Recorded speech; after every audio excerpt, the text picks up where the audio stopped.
think the long-term bond yield is probably on the way up because the economy is so good, and we're not going to see the Fed cuts, but that's for later. All right. Well, on that note, and jumping back into the markets, the major averages may be mixed, but those bond yields are continuing their rise. The 10-year hitting its highest level since July earlier today. Here to talk more about that move, Dan Suzuki is the Deputy Chief Investment Officer at Bernstein Advisors. Dan, do you think it's on brighter growth, fiscal problems, inflation? Why do you think bond yields have been on this relentless hike?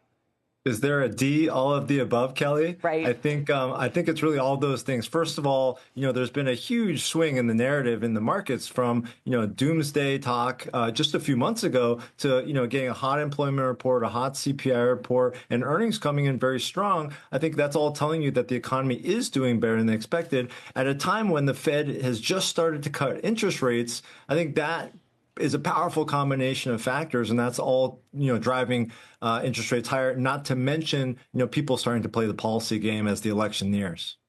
Do we think, Dan?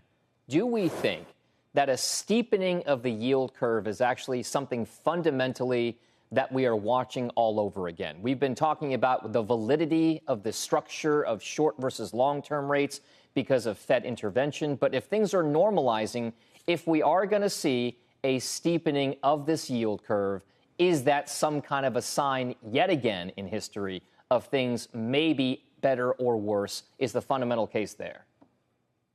Yeah, I think, you have to put this, Fed cut into context relative to history. This is a very different environment. In fact, this is the only time, the Fed has begun a cutting cycle when profits were accelerating and healthy. I mean, you've never seen it before outside of two examples, which were on the wake of bear markets, 1987 and 2002, 2003. That was the only time. And so I think the reason that the Fed is cutting rates today is not the typical one of slowing growth. It's actually one of inflation coming down. And therefore, I actually think that the Fed easing is and the subsequent sort of steepening of the yield curve is not sort of the normal negative implication that you normally take with it. Chris, question, comment? I do. Dan, it sounds to me like you believe, like I do, that the Fed may not cut as much or as deeply as folks are thinking right now. And I don't think that's a bad thing. But one, do you agree with that? And two, good or bad?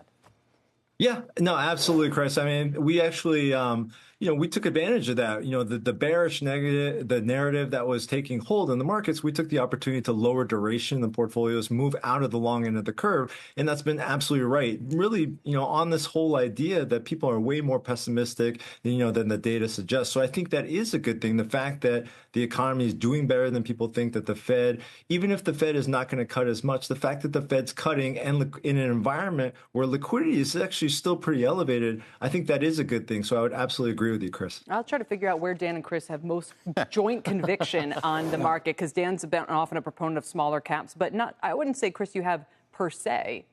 No. I think you should call me Chris Suzuki now, because I think we're right on the same page. I think, Dan, does it worry you that there are no clouds in the sky where you're just talking about that? I mean, little higher rates, I don't think that's going to be a big deal, but you don't see them going to 5% or something like that.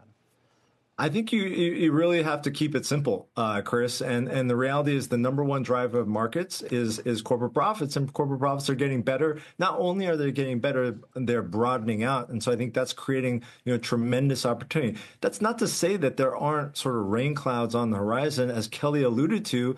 Positioning, valuation, allocations are very high. Household equity allocations are at all-time highs. The PE multiple on the market is basically the highest since the tech bubble.